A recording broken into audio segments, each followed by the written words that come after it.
Do you think it's important for somebody to display their ability to produce with an artist? Yeah, that's the best way. Like I went against that grain so much because I was just focused on the money, and I was just like, no, I need to get that Chris Brown placement right now. And it was just like, yeah, you can do that. You can go after that, and it's just like you either sink or swim with that, because you gotta make fire records. Like it's because it's the market's saturated with producers. You have to either be someone so elite, like your beats are just like, yo, what? Ridiculous. That where it changes the game, or your network is crazy. Because most people that's getting known is because their network is crazy and their beats are just cool. Like they beat dope, but here's one real thing that I didn't gravitate to more, and I wish I did. Your mix is the most important thing. If you got a beat, if you got a song, like it literally will make a A&R or the artist say yes or no. Period, point blank. I had a record that I knew was fire.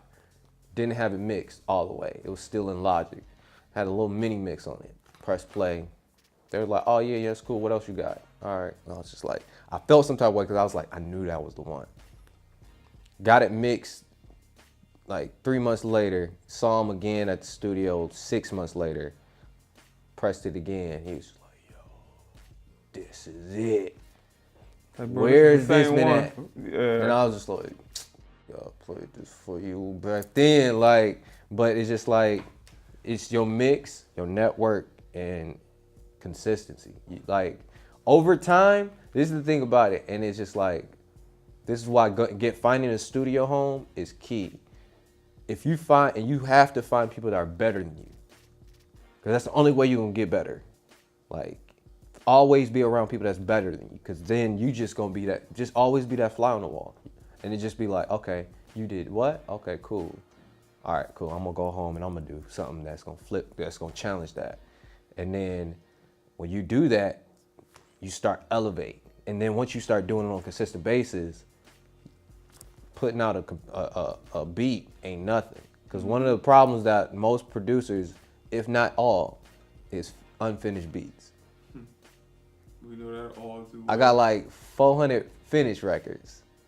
And I got like maybe, I want to say 1,000 unfinished.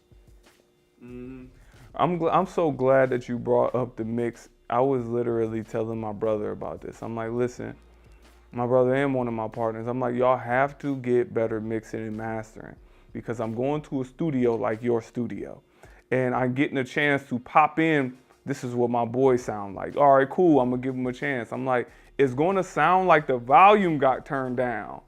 And then when you play somebody else's behind yours, even if the song isn't as good, it's gonna sound like theirs is just knocking. A mix, most artists will pick a weaker beat with a better mix rather than a doper beat with a whack mix. Make sure your mix is fire, like clear, nothing muddy, unless it's one of those gritty type beats. You just gotta know the vibe. Mm-hmm. Every beat has a vibe, and you have to understand that. Like, well, here's one thing that, like, certain things I picked up and certain things I was taught. The things I picked up was, don't listen to music. Study music. Like, I hear all the time people be like, oh yeah, I don't listen to radio, da da da da. And I'll just be like, that's like an actor not watching movies. Mm-hmm. That's literally your craft. Like, no, I want to see my competitors. I want to see what they doing. What is the number one stuff? Now, if you just copying it, then yeah. But no, like, study it. Be like, okay, this is a trap record. This is an R&B trap record. They use these type of kicks. They use these type of snares. And so then, like, okay, they use, oh, these hi-hats are crazy. And then most beats, how beats are going, they're going back more skeleton-wise. Mm-hmm. So not as busy. Reducing. Yeah, it's reducing. And it's just like, you want to keep it as empty as possible, because you want the artist to, one, you want the writer to be able to create whatever way. And then I know for me, when I got started, I would create melodies, and then there would be the hook melody. And so the writers wouldn't like it because it's like, well, I got a different idea of melody, but that hook melody is throwing me off because it's just one of those melodies. So it's just like, save that after the writer does it, and then finish the beat around it. Because then you can then it's a more of a marriage. And then that's where you start getting the hit land. Like, because for me, a hit is a marriage between the melody, the lyrics, and the beat. Like, they all just ride in one wave, and you just like, yo, this is just fire. But, yeah. Thank you for watching A Wise Way. Subscribe to stay updated, share to pass the knowledge, or view our other videos on the left.